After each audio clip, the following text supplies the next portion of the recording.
لما ياسين راح فاركو اتعرض عليه بعد كده الاهلي والزمالك ولا كان هو الاهلي بس؟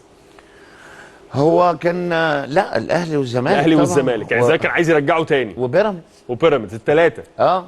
يعني الاهلي والزمالك وبيراميدز بس هو دايما الاهلي بياخد وقته في القرار عشان بياخد حاجه يعني في محترمه وعرف يقدر ياسين. مش ياسين فلوسه هو لا انا دي مش القضيه. قدر يقيمه كلاعب ويديله قيمته وياخده من نادي فاركو بقيمته. تمام. اتعرض نادي الزمالك اتعرض نادي الزمالك واتعرض بيراميدز. وبيراميدز طبعا يعني انا يعني اكيد انا يعني معلش المنظومه اللي شغاله في بيراميدز دلوقتي بالمناسبه يعني انا بحيي ممدوح عيد وعمرو بسيوني حاجه يعني حاجه محترمه عشان انا دايما اقول كده على الهوا عشان برضو ما عندهمش جمهور يصيطهم ما عندهمش اعلام يصيطهم. تمام. وانا مش محتاج اقول ده كنوع من انواع المجامله او حاجه بدليل ان هم لا ابطال افريقيا يعني والناس شغاله كويس وبتحاول ويعني بشيد بيهم. لا طبعا كان طلبوا ياسين في سنتين كمان. ايوه. طب لو انت يعني بترتب للناس او بتعرف الناس من الناحيه الماديه مين كان نمره 1 نمره 2 نمره 3؟ في الناحيه الماديه انا ما خضتش في تفاصيل مع بيراميدز لان عمرو صديق وصاحب يعني فما بيبقى القرار يعني ايه هو رايح يعني كان ياسين واخد قراره من الاول خلاص انا عايز الاهلي. انا عايز الاهلي حتى لو هو مش اعلى حاجه ماديا. لا هي العرضين التانيين عرض نادي الزمالك او عرض بيراميدز اعلى هو واخد قراره بالنادي الاهلي. كانوا اعلى من الاهلي؟ طب بكتير. ليه هو كفلوس ليه فلوس هو لكن النادي لفاركو اقل عرض مالي كان لياسين النادي الاهلي فهو اختار انه يلعب في النادي الاهلي. ليه؟ لان هو شايف لا انت قصدك اقل عرض الياسين كمقابل ليه هو مادي. لكن انا بتكلم اللي اتدفع لفاركو الاهلي كان هو اعلى عرض لفاركو. لكن اقل فلوس لياسين. وهو واخد قراره كده هو حابب يلعب في المنظومه دي وحابب سيستم النادي الاهلي ونظام النادي الاهلي وهو شايف نفسه ان هو يعني حتى انا اسف يعني لما كنا كابتن خطيب يعني قاعد بيتكلم معاه فكابتن خطيب وكابتن محمد يوسف فبيقول له انت ايه رايك تبقى لو انت تيجي النادي الاهلي وبالمبلغ؟ قال له على بياض. ده ياسين مع كابتن خطيب. قال له على بياض مضى على بياض.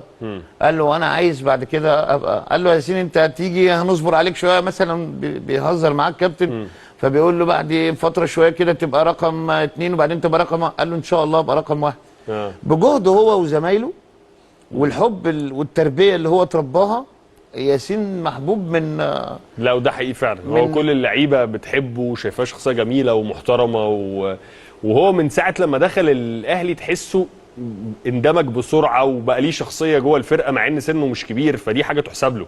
مش كل اللعيبه لما بتخش الاهلي والزمالك يقدروا يبقوا بيقدموا اللي عندهم وبيلعبوا بشخصيه. دي حاجه تحسب لياسين يعني. واقول لحضرتك حاجه تاني هما دايما المقارنه بين ياسين ودي حاجه تشرفني طبعا بين ياسين ومحمد عبد المنعم. محمد عبد المنعم من اللعيبه استردباكات المحترمه طبعا. تمام وان يبقى في مقارنه. بس انا عايز اقول لحضرتك حاجه حته كده بس بصيط الواد شويه. محمد عبد المنعم ممكن يكون في 3 سنين جاب 6 جوان. ياسين اول 11 مباراه جايب 3 جوان وعامل 2 اسيست ما شاء الله. ماتش الاتحاد وماتش الحرس. وبرده في اول سنه ليه 2 قمه اهلي وزمالك بطوله بعد اول فتره وهو عايز يتطور ويتعلم. وهو بيحب زمايله يعني الكابتن الشناوي بيتكلم عليه كويس تريزيجيه بيتكلم عليه زيزو بيتكلم عليه ياسر ابراهيم من اكبر الداعمين لياسين وهو بيلعب معاه وكابتن الفرقه. لا الدنيا هناك في استقرار شويه فهو ناجح في الموضوع ده. طب انا عايز اعرف انت في الصوره دي كان بيقول لك ايه وانت بتحتفل معاه باول بطوله؟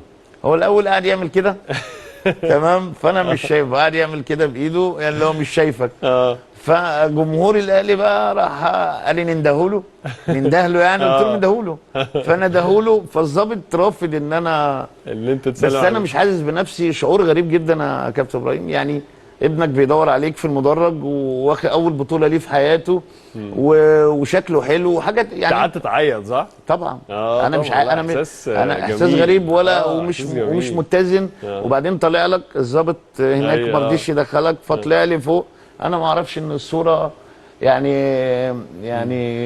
انا فخور بيه يعني ربنا انا يبارك فخور لك فيه يا رب وتشوفوا احسن الناس. يعني الصوره دي بملايين الدنيا. يعني كل هي الصفقات اللي انت عملتها في حياتك كلها يعني كلها يعني. فانا بتمنى ان ياسين هو عايز يوصل لابعد من كده بكتير وعنده طموح ومحتاجين الجمهور يدعمه ويدعم طريقه لعبه لان طريقه لعبه شويه كابتن ابراهيم مختلفه شويه.